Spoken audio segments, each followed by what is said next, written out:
the chess player from Barcelona. Here is what you will learn from this story. How staying uncommitted can keep your options open and your hands clean. Narrated by storyteller Marta Lopez. Imagine you are walking through the narrow back streets of Barcelona in 1998. The air smells of espresso and fresh bread.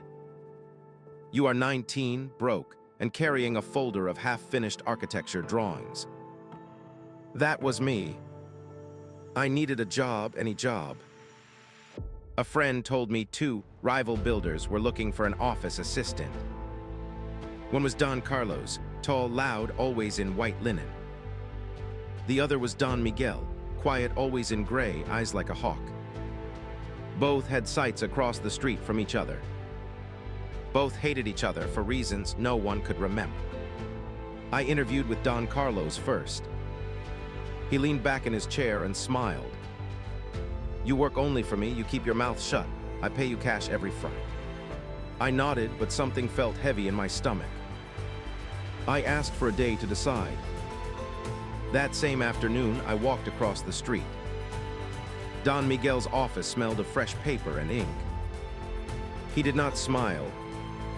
He slid a simple contract across the desk. Exclusive service, monthly salary, insurance.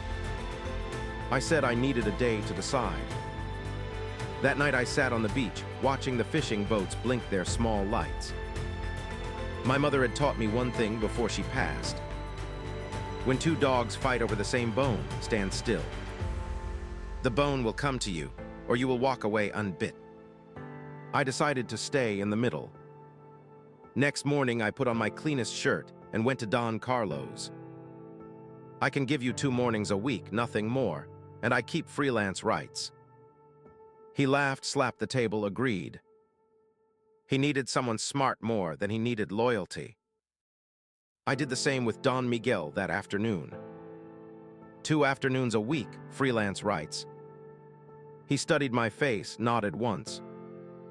Weeks passed. I carried plans, coffee, messages. I watched both men measure concrete, count steel rods, shout at surveyors. I never praised one in front of the other. I never repeated gossip.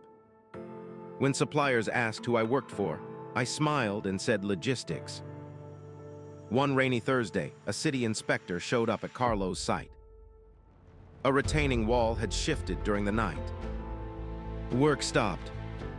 Carlos stormed into the office waving blueprints. He needed extra copies sent to the council before Monday. His usual draftswoman was sick.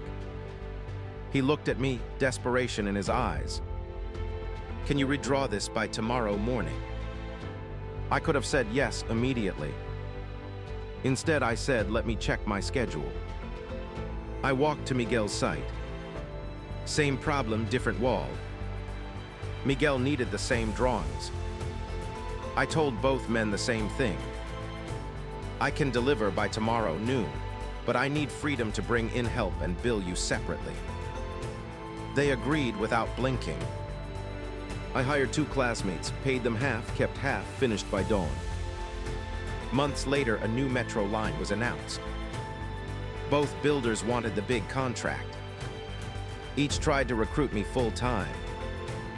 Carlos offered a car. Miguel offered shares. I thanked them, reminded them of our current agreements. They scowled but said nothing. They needed my neutrality more than they wanted to punish it. Election day for the local builders board arrived. Carlos and Miguel were candidates. Each campaigned hard, promised favors, printed posters. They both asked me to print confidential lists of voters. I printed the lists. Then I printed a single anonymous letter and left it in the mailbox of every vote. The letter simply listed factual safety violations for both sites. No names, no accusations. When votes were counted, a dark horse third candidate won. The new president valued competence over politics. He hired me as site coordinator on the metro project. My salary tripled. Carlos and Miguel were too busy licking their wounds to protest. Years later, I had my own small firm. Carlos walked into my office, hair now silver. He needed help on a heritage renovation. I offered coffee, spread out plans. He looked at me sideways. You never took sides, you never lied, you just kept working. That was smart. I smiled. We shook hands. No contracts, just a handshake, because trust was finally possible. One night over wine, I asked my old friend Rosa how she saw my rise. She laughed, poured more Rioja. You were like the girl at the dance who lets every boy buy her a drink, but promises no one a song. At closing time, she walks home with pockets full of coins and shoes still clean. That is when I understood Law 20. Power is often not the bone you grab. It is the space you keep between the jaws. Summary: Elizabeth I stayed single and kept England out of pointless wars. I stayed neutral and kept my future open. When you refuse to pledge your sword to either army, you can still walk the battlefield at dawn and help the wounded from both sides. That freedom pays better than loyalty bought with coins. Stay useful, stay courteous, stay unclaimed. Opportunities circle the person who keeps their hands unchained.